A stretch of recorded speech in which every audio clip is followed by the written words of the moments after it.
Tota, minä olin kauan aikaa sitten jo laittanut se konseptipaperille 40 kohtaa Uudesta testamentista, missä on kaikki armolahjat kaikille. Minä yleensä käyn sitä läpi, niin kuin Psalmi 23 sanoo, Herra on minun paimeneni, ei minulta mitään puutu. Ja ensimmäisessä korintolaskirjassa mä lusin ensimmäinen jae ja ensimmäinen luku ja jae 6 sanoo, että ette puutu yhdessäkään armolahjassa. Niin siinä ensimmäisessä korintolaskirjassa mainitaan ne 9 armolahjaa, jotka olisi hyvä olla, jos haluaa kuulla Jumalan ääntä ja saada enemmän johdatusta ja olla hyödyksi ihmisille.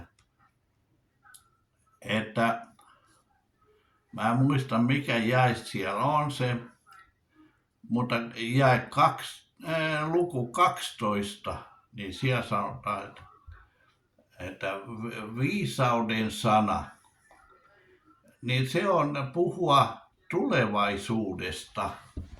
Se on yksi niistä 9 armolahjasta, josta ei kuuluisi puuttua yhtään. Että ei jäädä jälkeen siinä, vaan että Kristuksen todistus tulee sun suusi kautta. Että viisauden sana.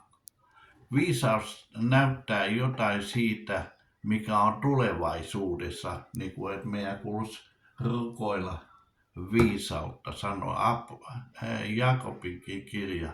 Mutta pitää uskossa rukoilla sitä.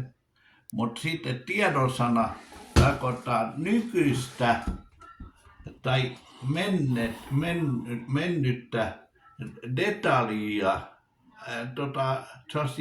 pikku yksityiskohtia ihmisestä. Tai sillä tavalla se on tiedonsana eroa viisauden sanoista. Viisauden sana eroa tiedonsanasta. Ne on 2 eri armolahjaa, jotka olisi hyvä olla, koska sun ei kuulu puuttua yhdessäkään armolahjassa, niin ei näissä 2 armolahjassa puuttua. Jumala tarkoittaa, mitä hän sanoo, ja Jumala ei sano mitään muuta kuin mitä hän tarkoittaa. Niin Jumala sanoo, että Herra on minun paimeneni, niin ei minulta mitään puutu. Ei yhdessäkään armolahjassa yhtään mitään. Ei puutu yhdessäkään armolahjassa ollenkaan. Mulla on kaikki ja minä lisään.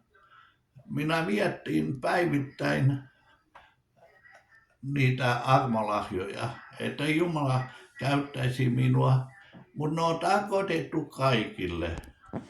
Kaikki voivat saada armolahjoja.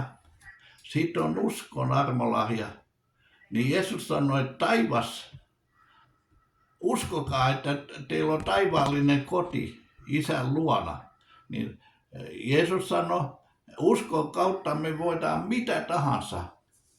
Ei mikään ole mahdotonta uskolle. Niin kun armolahja toimii uskossa, niin mitä Jeesus sanoi? Te saatte tehdä samoja tekoja kuin minä ja vielä suurempia, sillä minä menen Isän tykö. Niin uskon armolahja on tärkeä, niin kuin 1 korintolaskirja 12 luku sanoo, että on usko, toivo ja rakkaus. On 9 hengen hedelmää, jota tullut olla, mutta myös usko, toivo ja rakkaus. Sitten on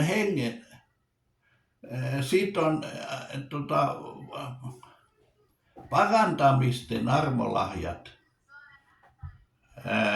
se on niin kuin Jeesuksen oikea käsi. Jeesus on Jumalan oikea käsi. Armo parantaa sairaita kätten päälle panemisen kautta, niin se tulee Jumalalta. Mutta Jumalalta tulee myös uskon kautta parantaa. Että ne on kaksi eri armolahjaa ja niissä tullaan väkeväksi. Jumala on heikossa väkevä, että Psalmi 23 sanoo, että sulla hyvyys ja laupeus seuraavat minua, mutta siellä sanotaan armo, mitä se on? Siellä on kaksi sanaa, jo hyvä. Ne armolahjat kutsutaan hyväksi. Tov on hyvä. Ne aina silloin tiedetään, että puhutaan armolahjasta, kun puhutaan jostakin hyvästä. Niin kuin Mariakin oli valinnut sen hyvän osan, niin se on hyvä armola. Mutta se on myös armo. Ne on kutsuttu armolahjaksi, niin ne minua seuraavat kaikina elinpäivänä.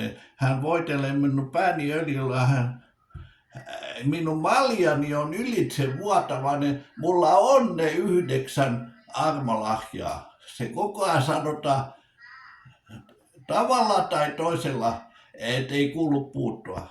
Sitten on voimateot, on seuraava armolahja. Ja se on, kun Jeesus on ristillä kuollut, niin Jesaja 53, jo sen joka jakeessa lauseessa siinä puhutaan tärkeästä, mitä Jeesus teki. Niin että sitten Markuksen evankeliumi sanoo, nämä merkit seuraavat niitä, jotka uskovat.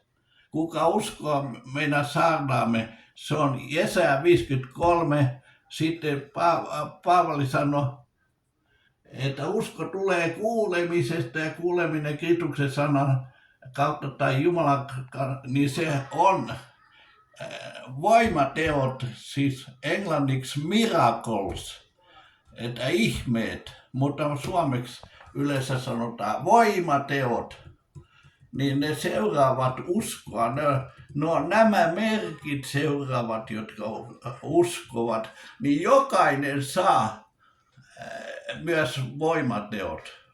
Sitten on profetian lahja.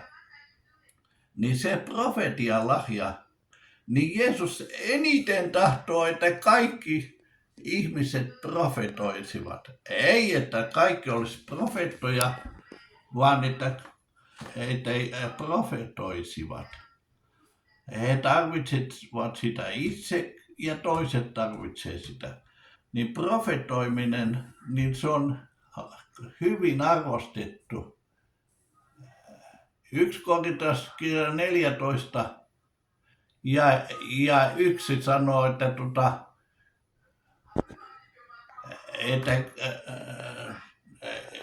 vainotkaa rakkautta, siis hengen hedelmää, rakkaus ja kaikkia niitä muita hengen hedelmiä. Ja kiivailkaa, olkaa niin kuin selotti.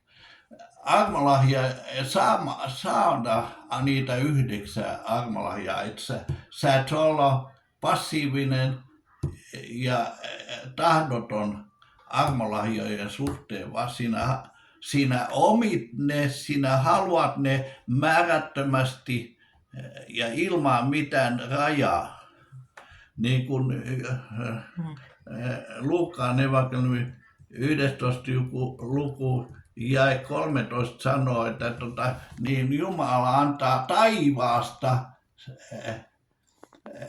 rajattomasti hyviä lahjoja niille, jotka vaativat, niin kuin ne vaatii Jeesusta ristiinnaulittavaksi, niin se vaatimusrukous on tärkeä, että siinä vaaditaan armolahja. Ei, että minä olisin niin onnellinen, jos mulla olisi ne.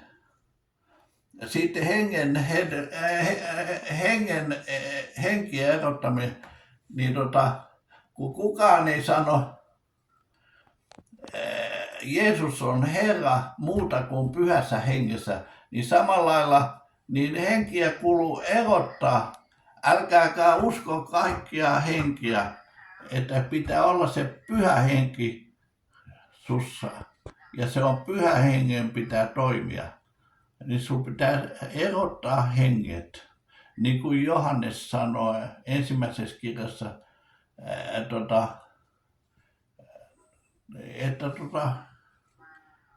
sen takia, että kaikkien kuuluu erottaa henget, niin kaikkien kuuluu omatakin henkien erottamisen lahja.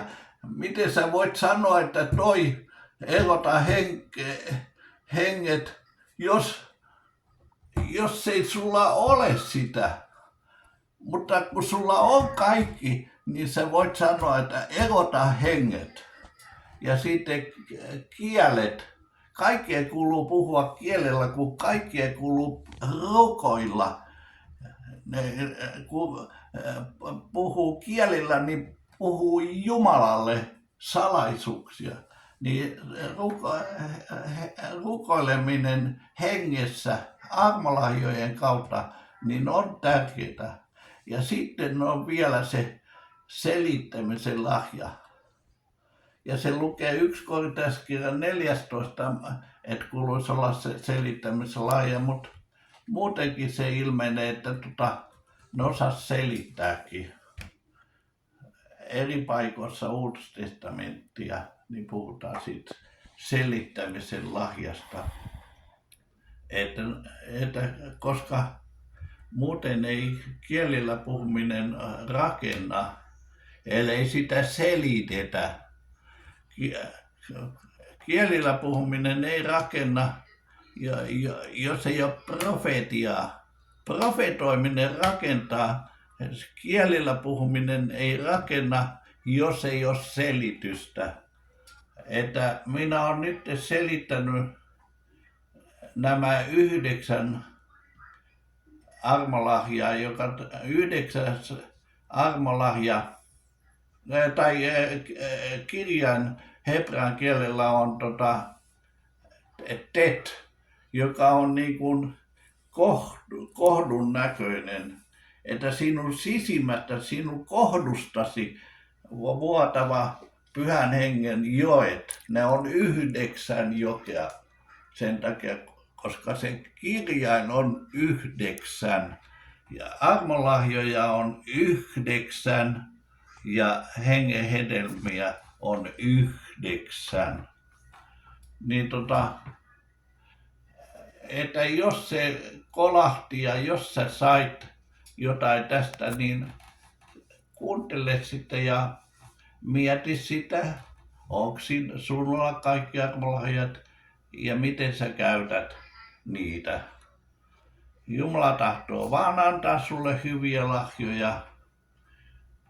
Jos et sinä anna niitä, niin vaikka sulla kuuluu kaikki, niin et ole varma, että sulla on ne kaikki. Mutta jos sinä sovit Jumalan kanssa, että tapahtuko sinun tahtosi niin kuin taivaassa, niin myös maan päällä, että tapahtuko jokaisen 9 armolahjan kohdalla sinun tahtosi taivaassa, niin myös maan päällä.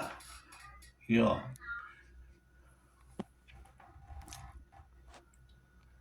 Mitä sitten? Amen. Amen.